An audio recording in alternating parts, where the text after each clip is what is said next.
Cristiano Ronaldo is one of the most valuable footballers on the planet. His talent is mesmerizing. He's really good technically, he's really fast. He's an athlete, a complete athlete. Cristiano Ronaldo is one of the best players in the world. But what is it that gives Ronaldo the edge over other players?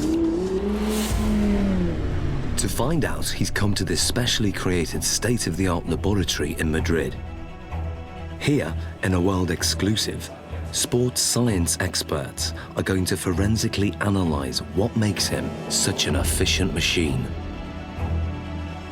Ronaldo will submit to an array of tests, each one designed to investigate a different strength in his game. It's amazing to see how my body works, so it's a fun day.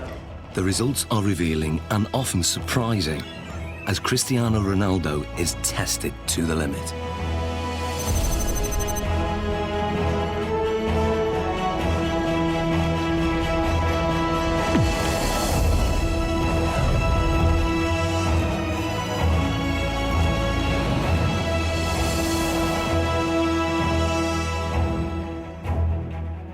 In this sports laboratory, Cristiano Ronaldo is about to undergo a series of challenges unlike any he's done before. He'll undergo tests for body strength, mental ability, technique, and finally skill. Guiding him through this is football consultant Andy Ansar. He's teamed up with leading sports scientists, hoping to uncover the secrets behind Ronaldo's tremendous ability. Shall we stretch out properly? The first of the 4 challenges is one of the most crucial on a football pitch: body strength. With 40 goals in a single season, Ronaldo is La Liga's highest scoring player ever. One of the fastest men on the pitch, his lower body strength gives him the acceleration to get that hair's breadth nearer the ball. And in today's game, every millimetre counts.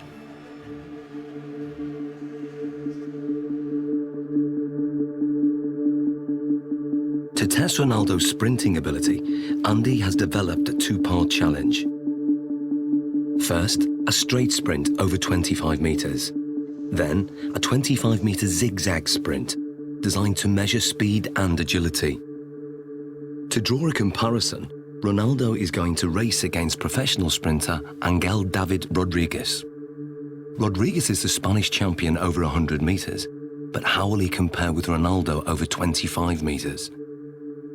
Infrared beam timing gates will give split-second results. And in charge of the test is biomechanics expert Neil Smith. We want to see the different muscles and the different components that are used in order to find out who's quicker, a sprinter or a footballer. Rodriguez is going to go first. Take your marks. Set.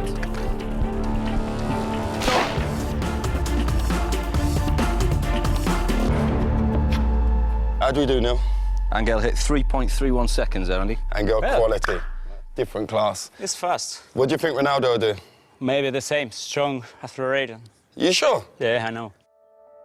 Slow-motion replays reveal that Rodriguez makes a strong explosive start, reaching top speed in under half the distance.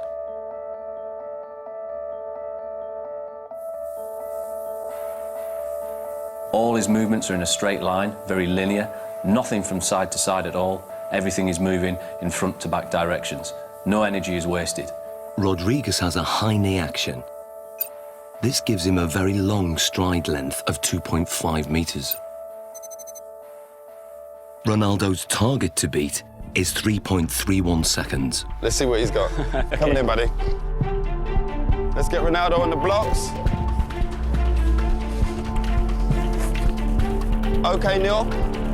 Set.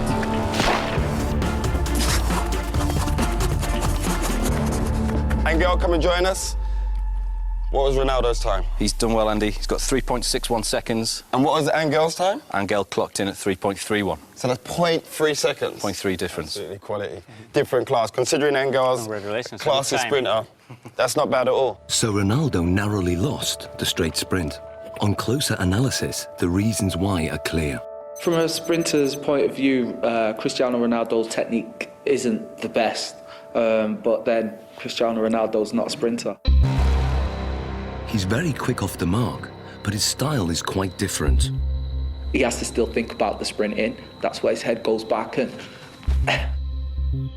if you go like this with your arms, the chances are behind you, your legs will be doing that also. And that means lower knee height.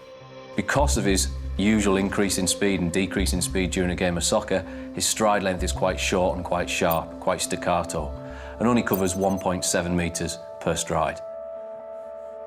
In a 90-minute match, Ronaldo will usually cover over 10 kilometres, but very little of that is in straight-line sprints. In football, the ability to abruptly change direction is vital, so the zigzag course is designed to replicate what happens in a game. How well do you think you'll do on the zigzag? Me? Yeah. He kicks me. Let's go and do our thing. Come on, guys, let's give it a go. Take your marks. Get set. Go.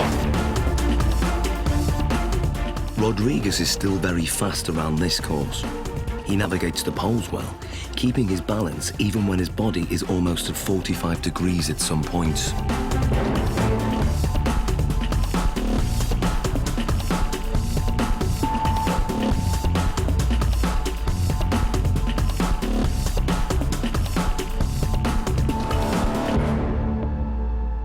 Rodriguez completes the zigzag course in 6.86 seconds. So Ronaldo, 6.86 to beat. What do you think? Well, because this is my type of work, I use more this in the game than run in straight line. So this is more my profile, my style. Perfect. Let's get him set. Okay, good man. Take your marks. Get set. Go. Ronaldo's style again has very little in common with the sprinters.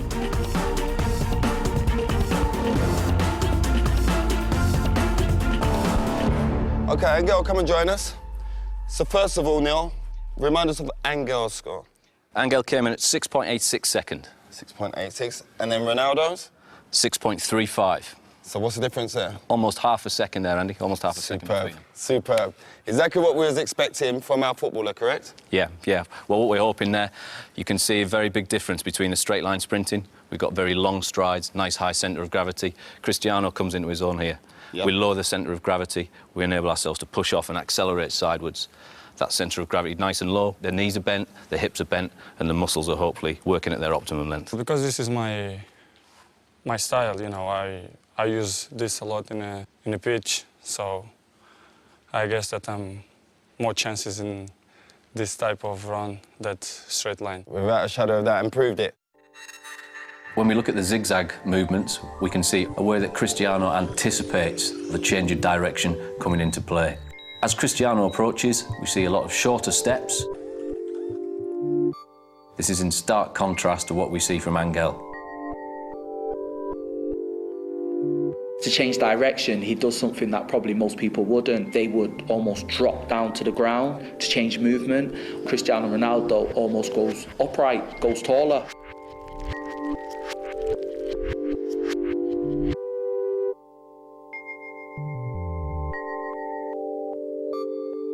Oh, look, he jumps into it with 2 feet this turn. Here we go. Yeah. There we go, there. Yeah, we can see Angel using 1 foot there to break in one particular stride and to try and push off in the very next. Cristiano's decelerating using both feet. Yeah. Places his centre of gravity inside the line of his foot, Yep. and away he goes. It's almost like he uses 1 foot primarily Yeah. for taking the braking force, as we see that inside There. foot there. Then the outside foot is more for the acceleration force. And Cristiano places approximately 5 body weights worth of force through that outside foot towards the next turn.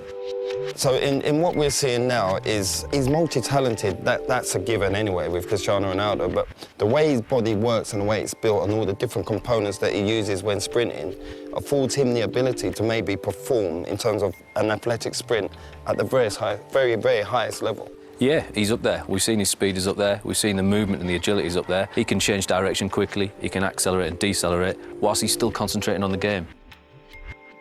Ronaldo won by quite a margin. His time over the zigzag sprint was 6.35 seconds. Clearly, his ability to corner at speed gives him an advantage. And fundamental to this is muscle strength. So before the next test, Ronaldo's muscles are going to be measured to see if there's anything unusual. Okay, Ronaldo, this is Luis. Hi. So we want to look at your body. We want to check everything out. What makes Ronaldo special? Okay? Okay. This is a state-of-the-art precision 3D body scanner. It uses a laser beam to create a visual profile of the exterior body shape and gives us exact measurements like height, 185.1 centimeters, chest, 109. Ronaldo has extremely lean, well-defined musculature. He has 3% less body fat than a supermodel. His thigh circumference is 61.7 centimeters, which is well above average. But his calf muscles are less developed, and the scan exposes a fact about their size that surprises Ronaldo. ¿Más la izquierda? El izquierdo, sí, sí. Eso es lo que te dice esto. Having uneven calf muscles hasn't held Ronaldo back. In fact, his body dimensions are part of the secret to his success. He has the long legs of a sprinter, the lean physique of a middle-distance runner, and the powerful thighs of a high jumper. What sets him apart is that he has all those attributes in one body. Like tuning an engine for high performance, Ronaldo has tuned up his body strength significantly over recent years. He's increased his win rate in the air from 40% to over 66%. He can now fly higher than many of his opponents. So next, Ronaldo's explosive jumping ability is going to be tested. Here we are. Okay, Ronaldo, this is the high jump. Now explain to us how this works. What we're going to get you to do is a test of lower body power. The higher you jump, the more powerful your legs are going to be. So we're going to place you on the mat. We're going to instruct you to jump as high as possible, give it your maximal effort, and try and land back on the mat again. This mat is actually a very sensitive pressure sensor that measures takeoff force. And the key thing is having his hands on his hips, correct? We're going to try not to use the arms as an extra counterbalance. So that's why we do this, so that he can't use his arms as elevation. So It's we're just trying about to the legs. Concentrate just on explosive Okay. leg power. Okay. 3, 2, 1.